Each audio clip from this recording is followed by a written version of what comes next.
Salam Bapak Ibu dan saudara-saudaraku yang dikasihi Tuhan. Kita bersyukur oleh anugerahnya kita masih ada sampai hari ini. Dan kita selalu rindu dikuatkan oleh Tuhan dengan belajar firman Tuhan yang menjadi makanan bagi hati kita, iman kita. Sebelum belajar, kita berdoa. Bapa di surga, di dalam nama Yesus kami bersyukur. Kami rindu belajar firman-Mu yang akan menjadi informasi, menjadi berita yang menumbuhkan iman, pengertian yang benar, sehingga iman kami tumbuh mengerti tentang kehidupan iman kami, sehingga kami akan diberikan kekuatan, diberikan hikmat untuk kami berjalan di dalam perjalanan iman kami, menghadapi musuh dan lawan kami. Kuasa darah-Mu melingkupi kami semuanya, dimanapun kami berada dalam pengurapan Roh-Mu, sehingga kami boleh mengerti kehendak-Mu. Kami bersyukur, berdoa di dalam nama Tuhan Yesus. Haleluya. Amin. Puji Tuhan, saya akan meneruskan seri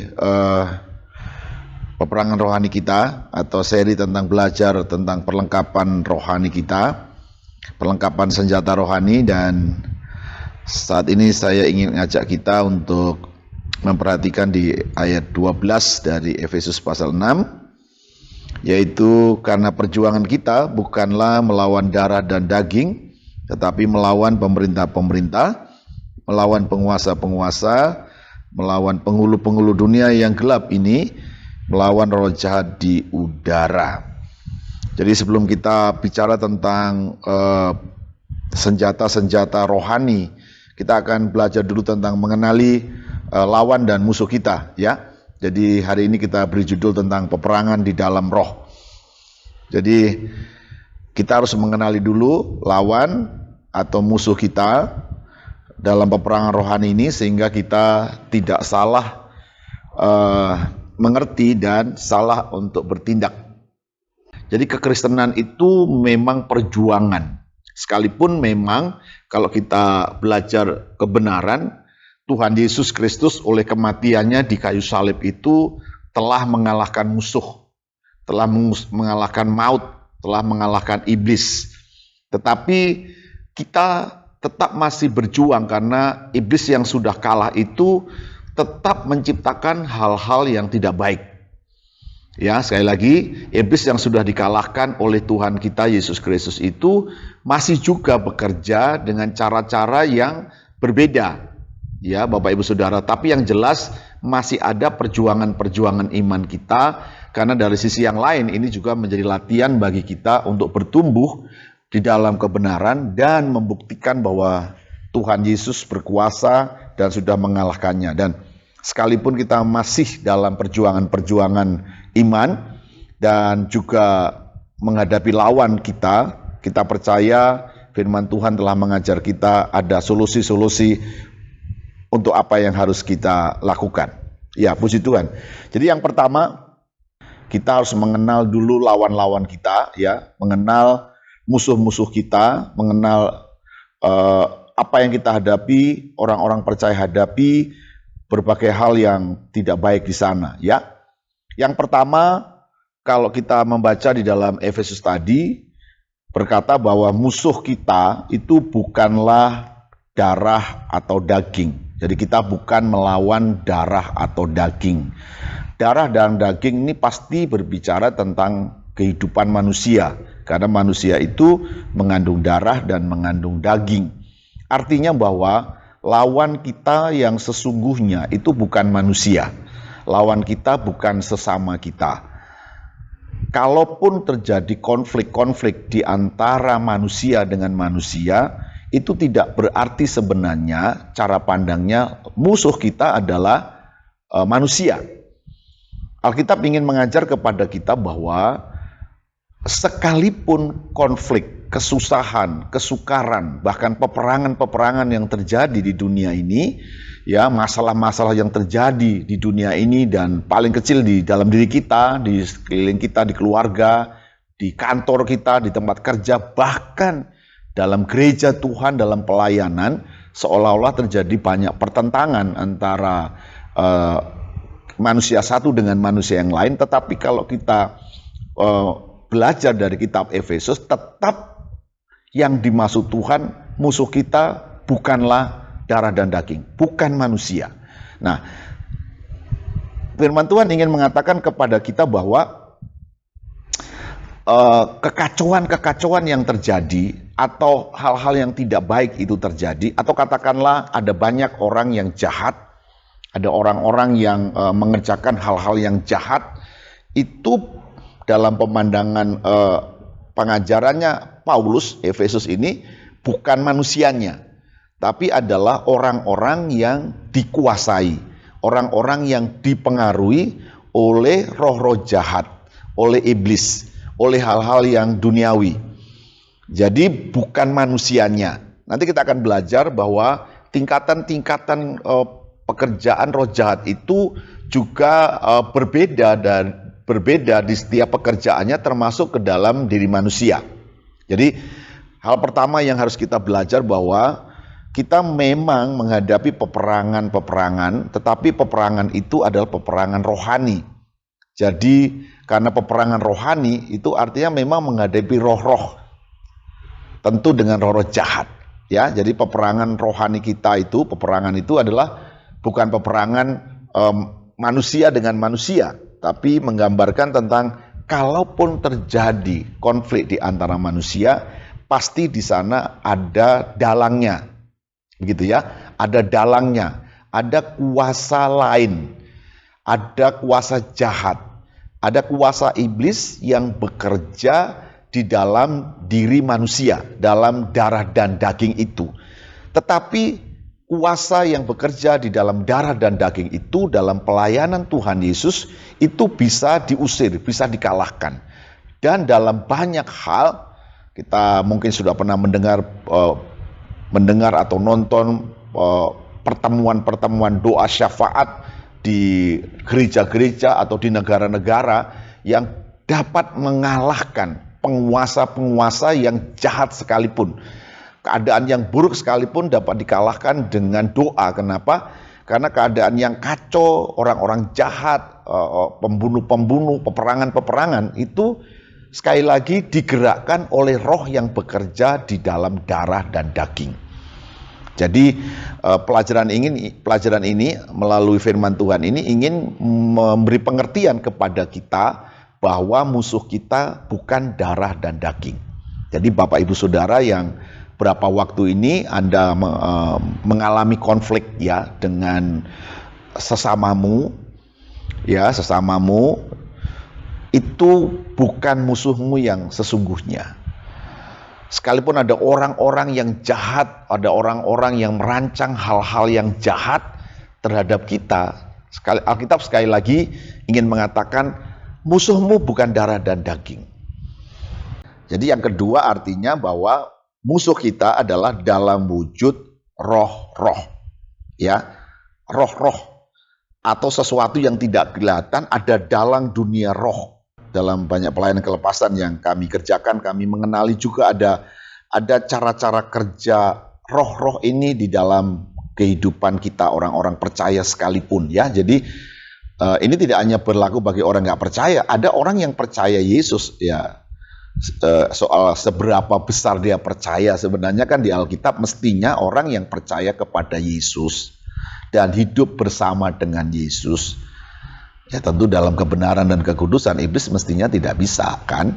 Tapi karena kita ternyata percaya tapi dosa masih jalan terus, jadi ya roh-roh itu masih bekerja. Jadi wujudnya adalah roh-roh yang tidak kelihatan. Nah, kita mengenali ada roh yang membuat seseorang menjadi ketakutan, ya, mendatangkan kematian. Itu bisa roh-roh yang berasal dari neraka, ya. Ada namanya kuasa kegelapan yang mendatangkan sakit penyakit, yang mendatangkan kutuk-kutuk, ya. Ada kuasa-kuasa yang membuat kita betul-betul tidak berdaya, ya. Itu betul-betul ada. Dan itu memerlukan pengertian hikmat dari Tuhan untuk mengenalinya. Tapi ada juga roh-roh itu bekerja yang disebut namanya roh-roh dunia. Jadi kalau saya sebut yang pertama itu ada kuasa neraka, kuasa kegelapan, itu mendatangkan hal-hal buruk. Kelihatannya sakit penyakit, ya ketakutan macam-macam. Tapi ada juga yang bekerja yang disebut namanya kuasa dunia. Ya, kalau bicara tentang kuasa dunia ini bicara tentang keinginan. Artinya di dalamnya itu malah sebaliknya, bukan menakutkan tapi kesenangan. Ada kesenangan, hawa nafsu, ya, keterikatan-keterikatan yang menyenangkan. Itu adalah kuasa-kuasa dunia yang bekerja di dalam diri manusia. Jadi sebelum kita mengerjakan peperangan rohani, maka kita perlu mengenali musuh-musuh kita. Jadi kalau kita bergerak dengan iman, nanti belajar tentang senjata-senjata rohani, itu jelas tujuannya. Ya, jelas tujuannya. Sedikit saya singgung, misalnya saya melihat ada beberapa orang yang suka melayani kelepasan, ya, mengusir roh jahat. Itu seringkali kalau ada orang yang kerasukan, rame-rame kemudian ditengkingi semua, ya, macam-macam ditengkingi. Ya, itu namanya sembarang menembak begitu. Tapi kita harus mengenali musuh-musuh kita itu, ya. Jadi mengenali dengan jelas. Dalam lebih spesifik itu nanti jenis-jenisnya, tingkat-tingkatannya itu bisa dikenali di dalam kuasa Roh Kudus. Tentu Roh Kudus yang menolong kita, ya. Jadi Bapak Ibu Saudara, mengenali musuh-musuh kita itu adalah awal dari peperangan rohani. Jadi yang pertama tadi adalah bukan darah dan daging musuh kita. Yang kedua itu bicara tentang wujudnya adalah roh-roh jahat. Ayat yang dapat kita baca misalnya ada di dalam 1 Petrus 5 ayat 8 dan 9. Siapa lawan kita itu? Ya, dikatakan begini, sadarlah dan berjaga-jagalah lawanmu si iblis. Jadi lawan kita, lawan manusia, lawan orang percaya itu jelas. Lawanmu itu iblis. Oke, lawanmu itu iblis. Lawan kita bukan darah dan daging, tetapi roh-roh. Ya, roh-roh itu adalah iblis.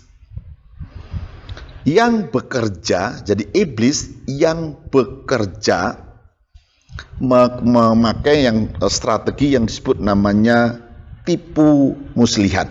Efesus pasal 6 tadi berkata bahwa ayat 11 bahwa supaya kamu dapat bertahan melawan tipu muslihat iblis. Jadi lawan kita jelas adalah iblis, ya, bukan darah dan daging. Efesus 6 tadi berkata sekali lagi melawan tipu muslihat iblis. Jadi intinya begini. 1 Petrus 5 ayat 8 dan 9, kemudian Efesus 6 ayat 11 itu menyimpulkan bahwa musuh kita adalah iblis yang bekerja melalui tipu muslihat. Nah, apa itu tipu muslihat? Tipu muslihat namanya juga tipu. Tipu-tipu, ya, menipu atau tidak sesungguhnya. Dia bekerja dengan tidak kelihatan. Ada kamuflase di sana. Jadi kalau tadi di awal saya sampaikan bahwa kalaupun terjadi banyak hal yang buruk yang dikerjakan oleh oknum darah dan daging, sebenarnya bukan orang itu, tetapi ada roh yang bekerja dalam jenis tipu muslihat yang bekerja di dalam diri orang itu untuk mengerjakan kehendaknya iblis. Jadi sebenarnya oknum yang kita lawan itu adalah iblis, bukan darah dan daging. Ya, lawanmu adalah iblis yang bekerja dengan tipu muslihat. Saya ulangi sekali lagi. Lawan kita adalah iblis yang bekerja dalam tipu muslihat memakai darah dan daging atau memakai orang-orang sesama kita, saudara kita, bahkan ya teman-teman yang ada bersama dengan kita. Itu supaya kita punya kebenaran seperti yang Tuhan mau. Amin. Oke. Kemudian ternyata pekerjaan iblis itu memiliki tingkatan-tingkatan, Bapak Ibu Saudara, ya. Kita tadi membaca di dalam Efesus itu, yang pertama disebutkan di sana adalah tingkatan lawan kita itu, yang pertama adalah namanya melawan pemerintah-pemerintah. Ini bukan pemerintah harfiah, ya. Misalnya presiden, gubernur atau lain sebagainya, bukan. Ini bicara tentang bahwa dalam kerajaan setan, jadi Tuhan Yesus itu kan mengajar bahwa memang ada kerajaan iblis, kerajaan kegelapan. Yang namanya kerajaan itu kan punya struktur. Ada rajanya, kemudian ada ya pegawai-pegawainya, misalnya pemerintahnya, mulai kalau kerajaan itu kan kalau kita Indonesia misalnya kan ada presiden, kemudian ada gubernur, ada bupati, ada camat dan lain sebagainya. Kira-kira seperti itu jugalah kerajaan kegelapan atau kerajaan iblis itu memiliki struktur dan tingkatan-tingkatan yang ada, ya, Bapak Saudara. Jadi yang pertama, pemerintah itu disebut juga namanya penghulu malaikat yang paling tinggi, ya. Dalam bahasa aslinya itu archer, artinya penghulu malaikat yang paling tinggi. Nah, di Alkitab beberapa kali kita membaca contoh, misalnya ada nama Michael, termasuk Gabriel. Ya, tokoh-tokohnya itu biasanya ada Michael, ada Gabriel, dan ada Lucifer. Jadi ini adalah petinggi-petinggi di surga sebenarnya pada aslinya, ya. Sesudah Tuhan itu, Tuhan punya pejabat-pejabat. Tetapi kemudian salah satunya yang namanya Lucifer itu jatuh, dan kemudian itulah yang menjadi rajanya kegelapan itu. Jadi ini disebut namanya pemerintah atau yang paling tinggi kuasanya di sana. Kita dapat membaca di dalam Yesaya pasal 14 ayat yang ke-12-14. Wah, engkau sudah jatuh dari langit, hai bintang timur, putra fajar. Engkau sudah dipecahkan dan jatuh ke bumi, hai yang mengalahkan bangsa-bangsa. Engkau yang tadinya berkata dalam hatimu, aku hendak naik di langit, aku hendak mendirikan tahtaku mengatasi bintang-bintang Allah, dan aku hendak duduk di atas pertemuan, di atas bukit pertemuan, jauh di sebelah utara. Aku hendak naik mengatasi ketinggian awan-awan, hendak menyamai yang maha tinggi. Ya, beberapa kita sudah belajar tentu, ya, asal-usul si jahat, asal-usul iblis itu adalah malaikat yang jatuh dari surga. Namanya Lucifer, dia adalah pemimpin, salah satu pemimpin di surga. Beberapa pelajaran itu menyebutnya bahwa dia adalah pemimpin ibadah di surga. Dia seorang musikus, ya, seorang musikus, ya, seorang yang mengerti hal-hal musik karena dia melayani Tuhan, tapi kemudian dia meninggikan diri. Jadi kalau kita baca ayat tadi, dia meninggikan diri, ingin menyamai yang maha kuasa, dan akhirnya Tuhan melemparkannya ke bumi, dan itulah yang disebut namanya Lucifer, yang menjadi penghulu malaikat atau menjadi penghulu pemerintah kegelapan. Dialah yang menjadi yang utama di sana. Tingkat yang paling tinggi inilah yang sebenarnya menginstruksikan kepada semua bawahannya, dan lawan dari yang paling tinggi ini adalah Yesus Tuhan sendiri, ya. Jadi ketika Yesus dicobai di dalam kitab Matius pasal 4, ya, beberapa menafsirkan itulah Lucifer, ya, langsung berhadapan dengan Yesus, tapi puji Tuhan, Tuhan Yesus mengalahkannya, ya. Jadi sudah dikalahkan, itu ceritanya. Oke, baru yang kedua itu ada namanya penguasa-penguasa. Ya, yang kedua namanya penguasa-penguasa. Bisa kalau kita secara harfiah manusiawi, kita itu misalnya itu bicara tentang pembantu-pembantu raja atau pembantu-pembantu presiden, menteri-menteri dan lain sebagainya, ya, yang bekerja di bawah Lucifer, begitu. Dalam bahasa lain itu disebut namanya exousia, ya. Oke. Kita bisa membaca dari kitab Daniel, ini salah satu contoh bahwa memang ada hierarki di sana, ya. Dalam Daniel pasal 10 ayat 10 sampai 13 berkata, tetapi pada suatu tangan menyentuh aku dan membuat aku bangun sambil bertumpu pada lutut dan tanganku, katanya kepadaku, Daniel, engkau dikasihi, yang dikasihi, camkanlah firman yang kukatakan kepadamu, dan berdirilah pada kakimu, sebab sekarang aku diutus kepadamu. Ketika hal ini dikatakannya kepadaku, berdirilah aku dengan gemetar. Lalu katanya kepadaku, janganlah takut Daniel, sebab telah didengar perkataanmu sejak hari pertama engkau berniat untuk mendapat pengertian dan untuk merendahkan dirimu di hadapan Allahmu. Dan aku datang oleh karena perkataanmu itu. Pemimpin kerajaan orang Persia berdiri 21 hari lamanya menentang aku. Tapi kemudian Mikael, salah seorang dari pemimpin terkemuka, datang menolong aku, dan aku meninggalkan dia di sana berhadapan dengan raja-raja orang Persia. Ya, jadi ini ceritanya Daniel sedang berdoa selama 21 hari untuk mengerti kehendak Tuhan, Bapak Ibu Saudara. Kemudian ternyata ketika Tuhan hendak memberi pengertian apa yang diinginkan oleh Daniel, ternyata di udara itu dipotong, katakanlah ya. Ada sesuatu yang menahan pembawa berita itu ya. Jadi pembawa berita ini diyakini bernama Gabriel, membawa berita dari surga kepada Daniel. Memang tidak disebutkan namanya di sana, tapi kira-kira pembawa berita di Alkitab itu yang paling terkenal kan Gabriel, bukan ya? Tetapi ternyata ditahan oleh namanya raja-raja Persia. Jadi raja-raja Persia ini bukan raja Persia secara lahiriah, tapi ada kuasa-kuasa yang menahan berita pewahyuan itu yang akan disampaikan kepada Daniel, sampai akhirnya Mikael, yaitu panglima tentara Tuhan itu menolong pembawa berita ini. Jadi raja-raja Persia inilah yang juga diyakini sebagai penguasa. Jadi levelnya di bawah Lucifer tadi. Ada roh-roh yang bekerja antar negara ya.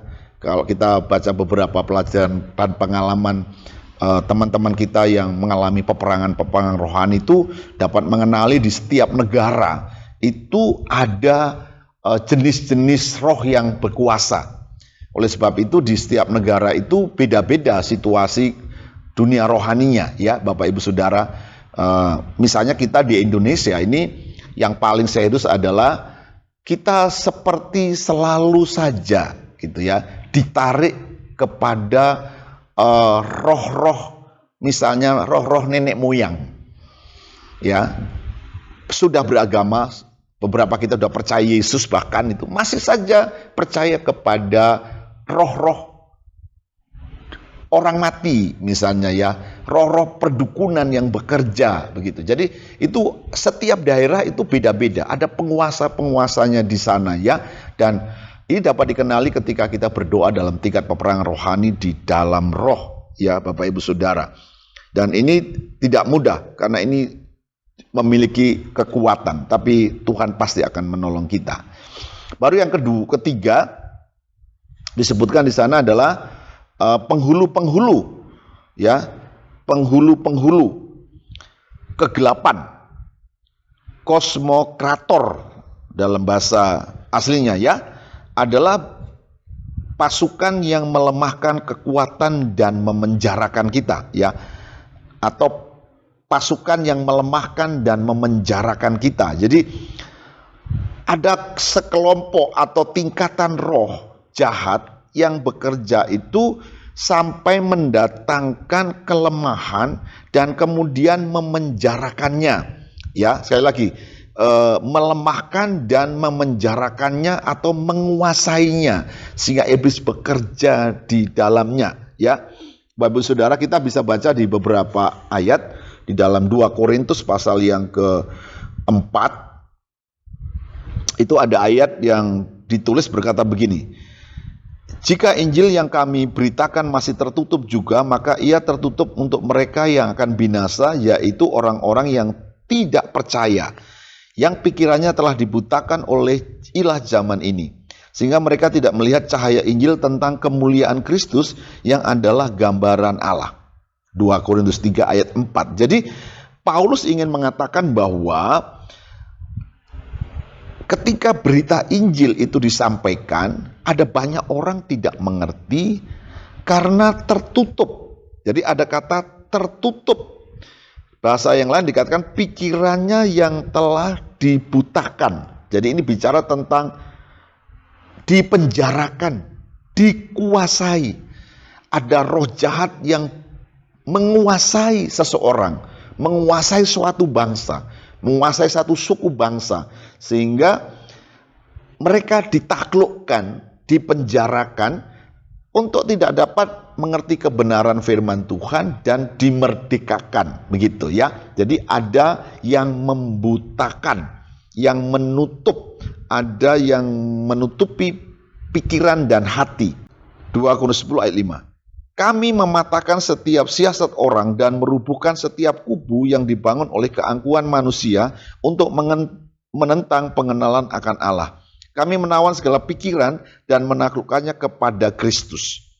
Ya, sekali lagi, jadi dari ayat ini Paulus juga sama dengan Korintus 4 tadi, ada kuasa yang menutupi seseorang atau bangsa yang dibangun oleh kesombongan. Maksudnya begini, iblis bekerja karena memang di dalam diri orang-orang yang dikuasainya itu ada keangkuhan dan kesombongan, ya, sehingga akhirnya iblis bekerja di sana menawan pikirannya dan menaklukkannya, sehingga orang-orang ini sukar untuk mendengar firman Tuhan dan sukar untuk bertobat.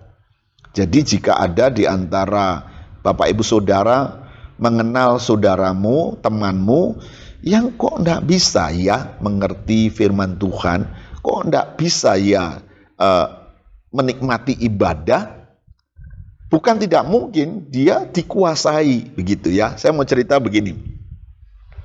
Berapa puluh tahun yang lalu sebelum saya bertobat, ketika saya masih kecil, kakak saya yang pertama dan yang kedua itu sudah percaya Yesus. Tapi tidak berarti kami semua itu langsung percaya Yesus, sekalipun kami beberapa kali ibadah. Saya masih ingat sebuah peristiwa bahwa kami ikut ibadah bersama dengan bapak dan ibu saya, ya. Kami hanya sebagai orang Kristen pada waktu itu dan tidak sungguh-sungguh menjadi orang yang percaya, ya. Saya mengingat sebuah peristiwa ini udah lama sekali, tapi saya ingat bahwa ini karena ini menyangkut kebenaran yang saya pelajari. Saya ingat bapak saya itu ketika ibadah jadi ke gereja itu selalu tidur di gereja. Ya, Bapak Ibu, setiap ke gereja dia selalu tidur. Bahkan pernah satu kali, ini yang buat saya nggak pernah lupa adalah satu kali sampai ngorok bunyi. Jadi karena ngorok bunyi akhirnya semua orang melihatnya dan terbangun. Dan itu berulang-ulang terjadi. Akhirnya bapak saya itu tidak mau lagi ke gereja karena malu, begitu. Mungkin dia sudah berjuang juga tapi kalah. Nah, ternyata kejadian ini berlaku atas saya lagi, ya. Nah, saya pernah ikut sekolah minggu, tapi kemudian tidak pernah serius sampai kepada remaja, pemuda. Saya juga mengalami hal yang sama. Ketika saya pergi ke gereja, ya, ketika saya pergi ke gereja, waktu nyanyi, karena waktu itu saya masuk di gereja Pantekos, jadi pakai musik nyanyi. Nah, saya masih ikut nyanyi, ya, Bapak Ibu Saudara. Tapi begitu nyanyiannya selesai, kemudian pendetanya bergerak untuk naik mimbar, ke mimbar dan kemudian khotbah, itu spontan saya tertidur. Dan itu terjadi berulang-ulang. Nah, lucunya kalau pendeta udah bilang amin, saya juga amin, bangun, begitu. Saya pikir ini apa yang saya alami itu sama dengan yang dialami oleh bapak saya. Waktu itu saya pikir, oh mungkin karena kecapean, oh karena mungkin lelah, kurang tidur, begitu. Tapi sesudah kita belajar ternyata jawabannya tidak.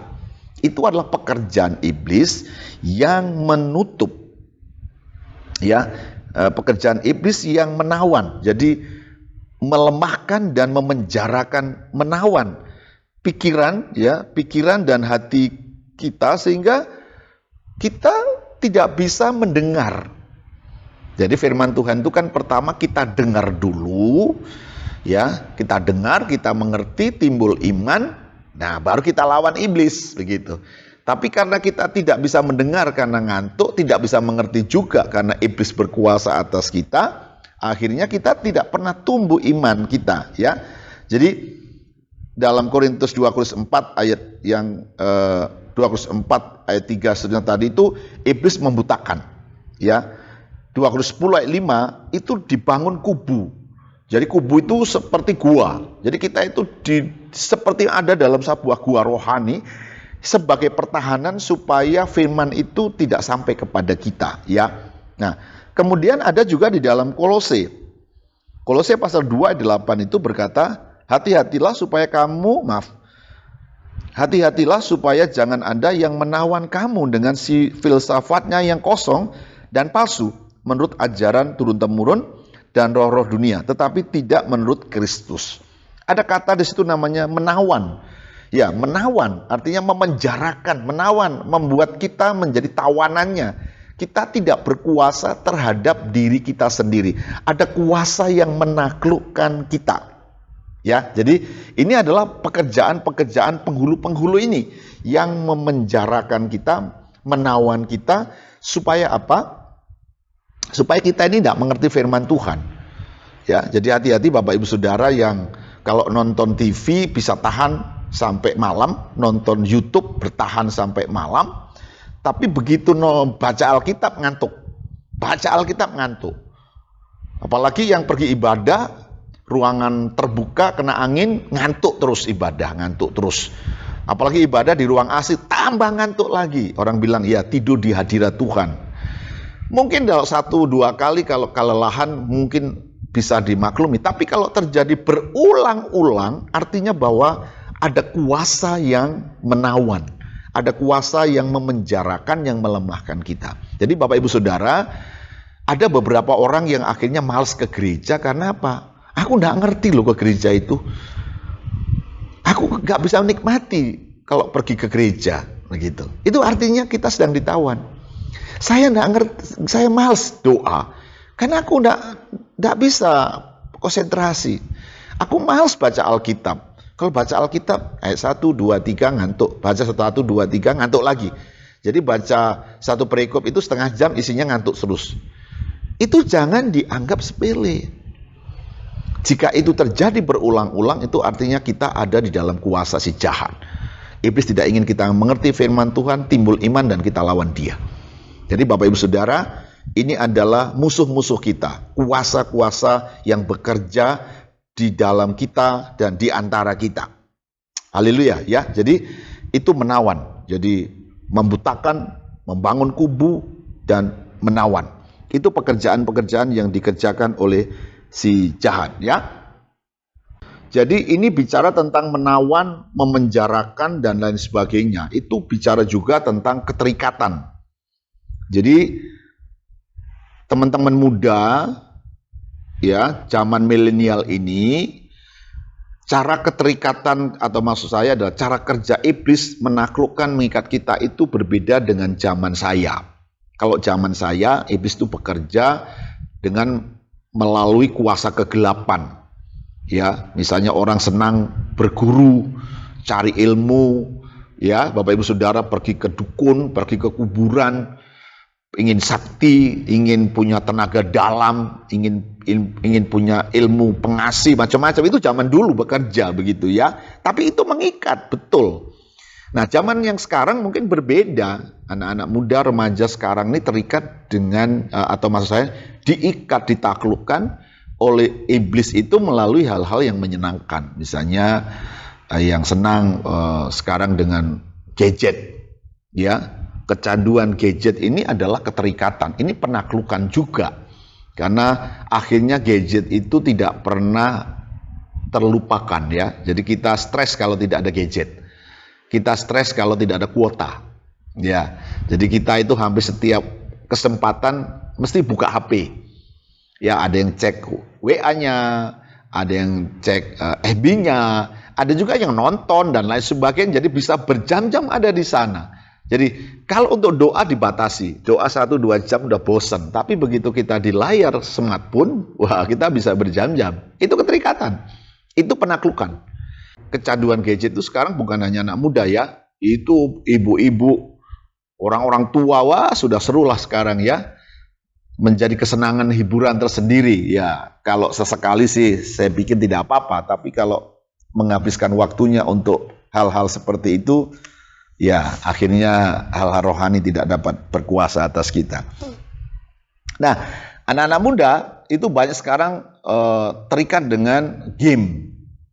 Jadi main game,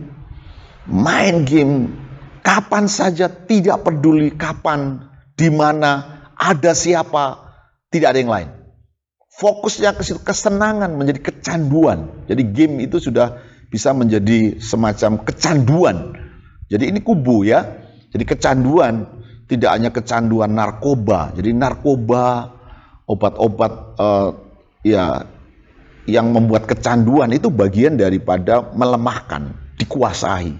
Intinya kita diperbudak. Kita tidak berkuasa atas diri kita dan kehendak kita. Jadi penghulu-penghulu ini mengerjakan penaklukan di dalam diri kita. Sekali lagi, Bapak Ibu Saudara, teman-teman yang tidak dapat berkuasa atas dirimu, khususnya keinginanmu, ya, misalnya keinginan pikiran, keinginan mata, nonton terus, keinginan telinga, nguping terus, keinginan mulut, ngomong terus, ya, Bapak Ibu Saudara, hawa nafsu, keinginan-keinginan dosa yang lain dan tidak dapat dikendalikan atau tidak dapat dikuasai, itu udah penaklukan.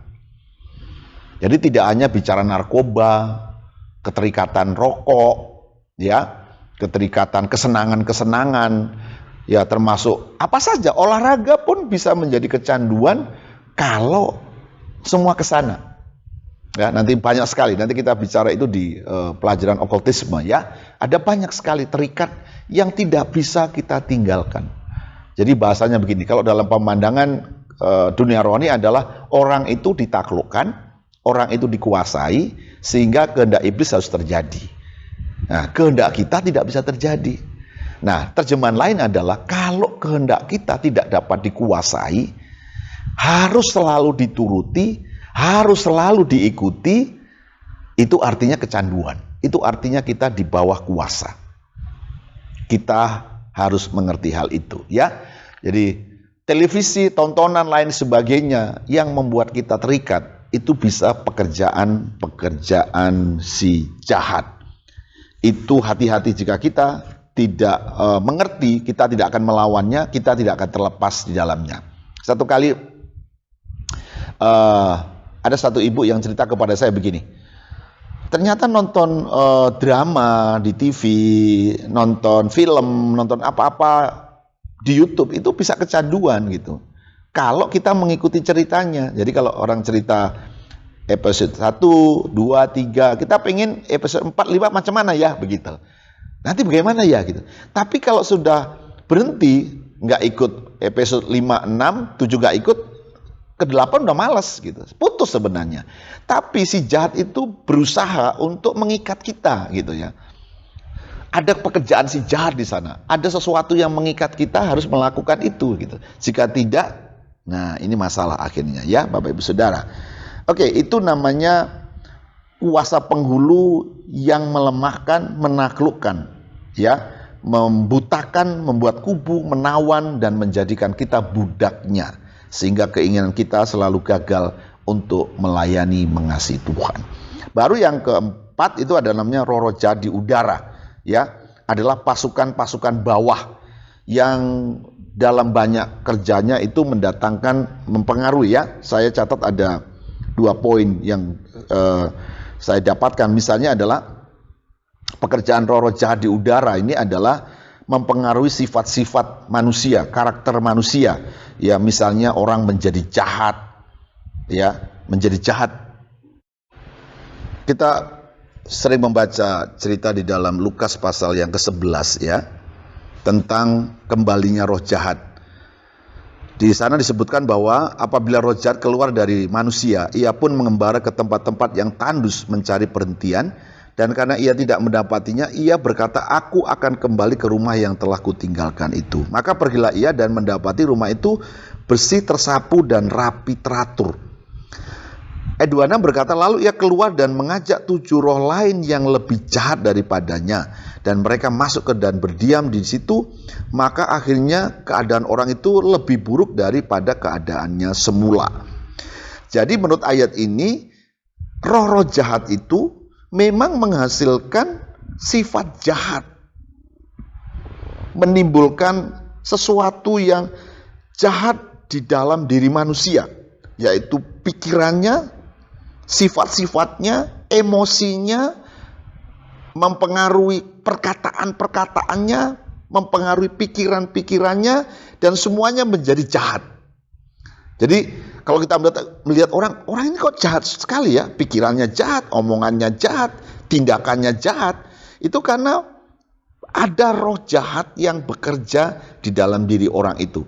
Ya, ada banyak, tadi disebutkan dia membawa 7 roh lain, jadi dengan macam-macam roh jahat yang menimbulkan bermacam-macam sifat begitu.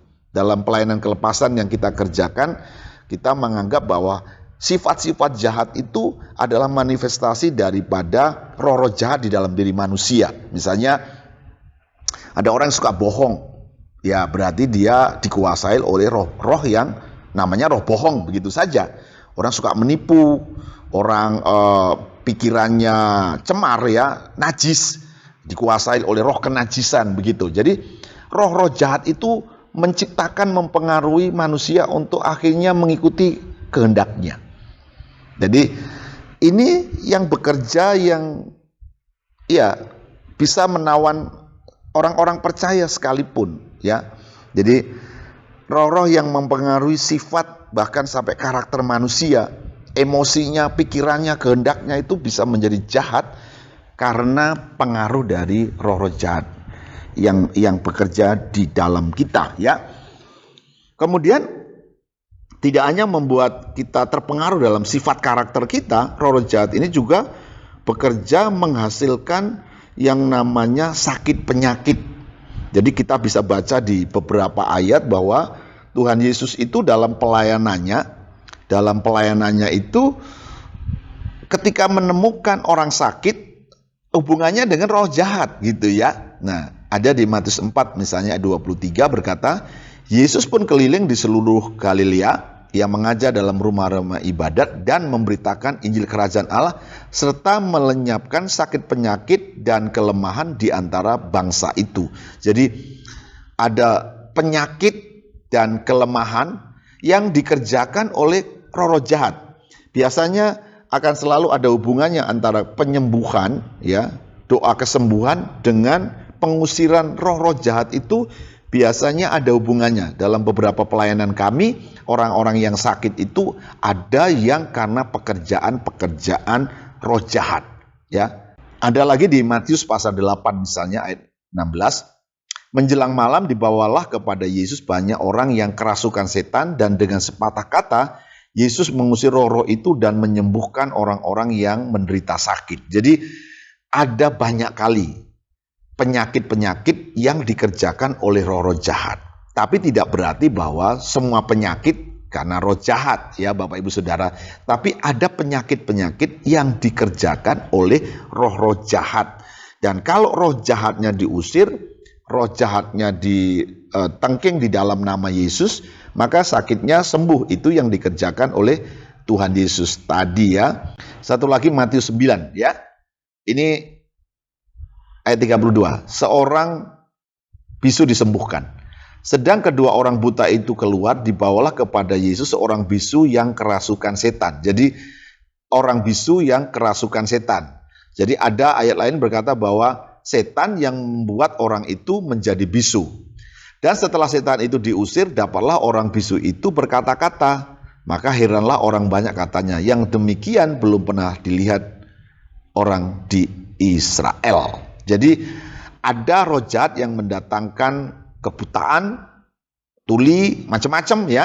Jadi ada, kita memerlukan karunia khusus untuk bisa mendeteksi, mengenalinya. Jadi Bapak Ibu Saudara, inilah musuh dan lawan kita ya. Jadi perjuangan kita di dalam perjuangan iman ini adalah melawan roh-roh jahat. Jadi peperangan di dalam roh. Kekristenan itu selalu diperhadapkan dalam peperangan di dalam roh, karena kekristenan itu adalah roh. Iblis adalah roh, itu akan menarik, menaklukkan, ya, menipu untuk kita tidak lagi mempercayai Yesus dan berjalan bersama Yesus, tapi sebaliknya kita justru akan mempercayai si jahat dan mengerjakannya. Dan akhirnya kita ditawan. Jika Bapak Ibu Saudara mengenali di dalam dirimu, dalam keluargamu, dalam pelayananmu, ada sesuatu yang aneh terjadi, saya biasanya mulai dengan begini. Kalau sesuatu terjadi di dalam diri kita yang tidak masuk akal, yang aneh, kita sudah lakukan semua yang benar, yang baik, tapi hasilnya kok berbeda, kejadiannya berbeda. Akan ada selalu keterlibatan dunia roh. Kita harus mengenalinya dan kemudian kita bisa melawannya. Nah, saya menyarankan Bapak Ibu Saudara yang mengenali ada pekerjaan-pekerjaan roh jahat di dalam diri kita, keluarga kita, pekerjaan kita, maka kita harus melakukan perlawanan di dalam roh juga. Nanti di pelajaran selanjutnya bagaimana cara kita melawannya. Ya, saya pikir itu untuk mengenali peperangan di dalam roh ini. Saya berdoa supaya ini menjadi hal yang akan menyingkapkan pengertian kita dan akhirnya kita sadar bahwa kita ada dalam peperangan rohani. Tapi percayalah, Tuhan Yesus Panglima kita akan selalu menyertai kita. Puji Tuhan, kita berdoa. Bapa di surga, di dalam nama Tuhan Yesus, berkati firman-Mu yang kami dengar hari ini, menyingkapkan cara kerja iblis dan siapa lawan-lawan kami, supaya kami boleh terbebas bersama-Mu oleh kuasa-Mu, di dalam nama Yesus. Roh Kudus, Engkau menolong setiap kami, Engkau mengajar kami masing-masing melalui kebenaran-Mu ini, bagaimana kami mendapati apa yang seharusnya kami kerjakan, supaya kami menang dalam peperangan-peperangan rohani. Terima kasih Bapa di surga, berkati kami semua sudah belajar mendengarnya, firman-Mu tinggal di dalam hati kami, meneguhkan iman kami semuanya. Kami bersyukur di dalam nama Tuhan Yesus. Haleluya. Amin. Tuhan berkati kita. Kita akan ketemu di pelajaran selanjutnya.